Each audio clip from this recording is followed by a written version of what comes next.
We're taking a deep dive today into, well, a huge global challenge, ending hunger and malnutrition.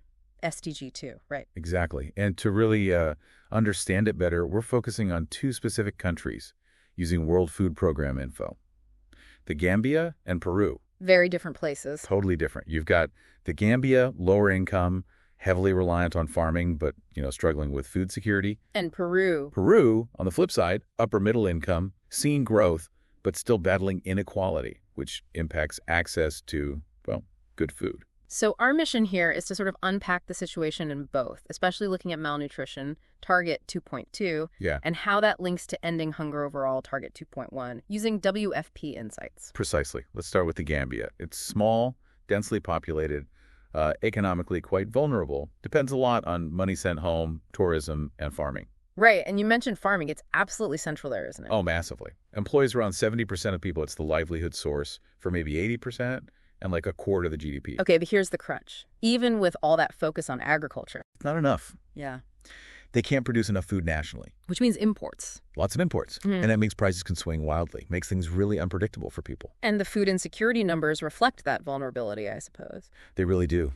Back in 2022, it was over a quarter of the population, 27%, facing food insecurity. Wow. And looking ahead, the projections for the next lean season, that's June to August 2025, when food is scarcest. Yeah. They estimate 244,000 people could be facing acute food insecurity. Yeah. That's worrying. And layered on top of that, there was a really sharp, quite alarming jump in severe acute malnutrition recently. Yes, in 2024, nationally, it went from 0.4% up to 2.3%. It's a significant increase in a short time. Really underlines the urgency. So what's being done? WFP is working with the government, you mentioned? They are, actively, on malnutrition specifically. A crucial first step has been actually collecting detailed data. What does a healthy diet cost there? Can people afford it? Understanding the economics on the ground. Makes sense. And they've done this fill the nutrient gap analysis, FNG they call it. Sounds technical. It is a bit, but basically it's about finding out exactly which nutrients are missing from people's diets and, importantly, why. What are the barriers? Is it cost? Is it availability? That kind of thing. Got it. So you need that detailed picture to actually help effectively. Exactly. And one area where they are seeing positive results is school feeding. Nutritious meals in schools. Ah, yes. Always interested in those programs. What's the impact been like? Well, a recent study showed it's not just about the food itself, though that's key. Better food security, more diverse diets for the kids. Okay. But it also seems to boost mental well-being, especially for girls. Plus, fewer kids are dropping out and attendance is better. That's fantastic. Those knock-on effects are huge. They really are. It shows how fundamental nutrition is. That rise in severe acute malnutrition we talked about, it suggests that even with good programs like school feeding, it's not enough yet, or perhaps not reaching everyone who needs it most intensely. The scale of the challenge seems to have grown. So efforts need to be intensified, more focused. So for the Gambia, the path forward seems to involve boosting their own farming, becoming less reliant on imports. Definitely. Sustainable local production is key. Reducing that import dependence and expanding those nutrition programs, targeting them really carefully, especially given that jump in severe acute malnutrition. Building resilient food systems, making healthy food affordable, that seems to be the goal. That's the core of it. Okay, let's pivot now. Across the Atlantic, Peru. Totally different story in many ways. In many ways, yes. Peru saw significant economic growth, became an upper middle income country back in 2008, and they did make progress reducing poverty and chronic malnutrition in young kids.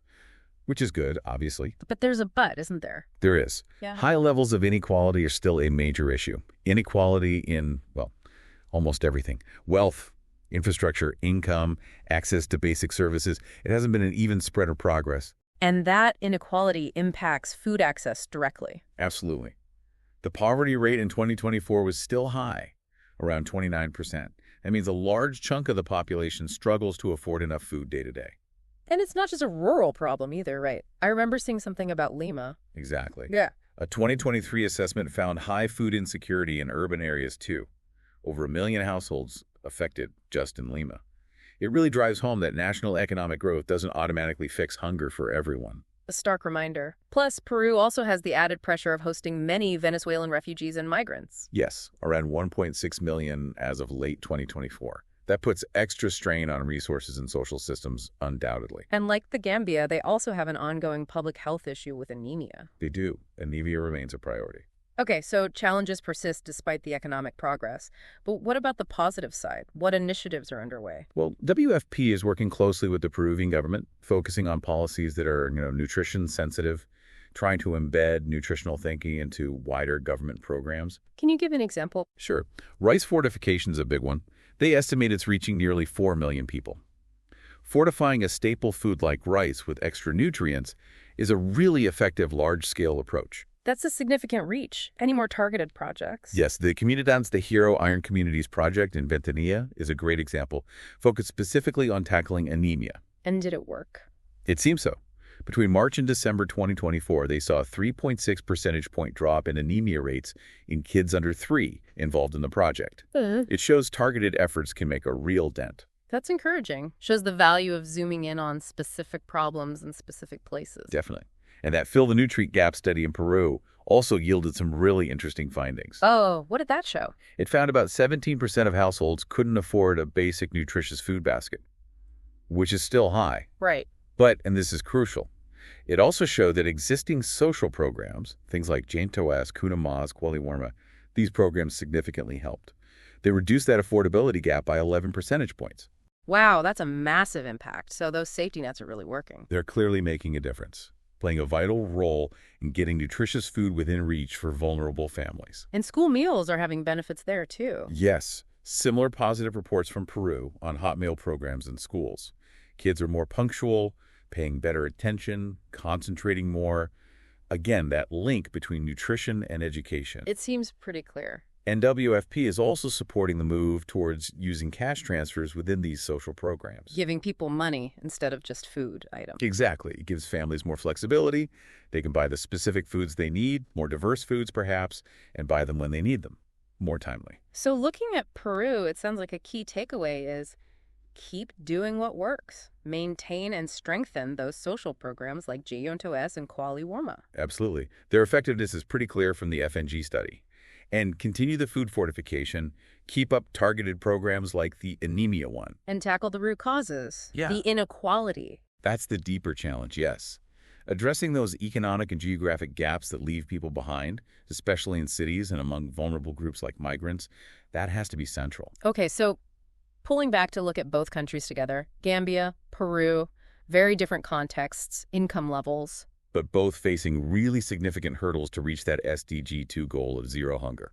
And WFP is involved in both through their country's strategic plans, right? Guiding their work over the next few years. Yes, the CSP for the Gambia runs 2024-2028, and for Peru, it's 2023-2026.